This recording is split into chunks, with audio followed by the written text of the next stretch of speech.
আমি এখন আছি সলিমুল্লাহ মুসলিম হলে এবং আমি একটা ফুল দেখাই এখানে সলিমুল্লাহ মুসলিম হলে। এই যে ফুলটা দেখতে পাচ্ছেন এটা হচ্ছে রেইন লিলি বলে।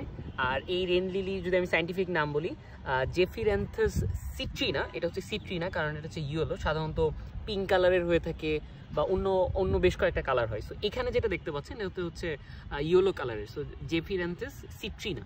আর এই পাশে দেখেন এইগুলো কিন্তু রেইন লিলি। আর রেইন লিলির একটা বৈশিষ্ট্য হচ্ছে যে বৃষ্টি হওয়ার 3 থেকে 4 দিন পরে কিন্তু এই ফুলগুলো হয়। তো সাধারণত আমাদের ক্যাম্পাসে আর কোথাও আমি রেইন লিলি সেরকম একটা দেখি না, শুধুমাত্র কিন্তু এই সলিমুল্লাহ মুসলিম হলে আছে। আর মুসলিম হলের কথা বলতে গেলে খুবই সুন্দর একটা হল, শুধু এই রেইন লিলি কিন্তু পুরো মাঠ জুড়ে ভরে যায়। এখন একটু কম আছে কিন্তু অনেক হয়। তো এটা হচ্ছে আমাদের সলিমুল্লাহ মুসলিম হল।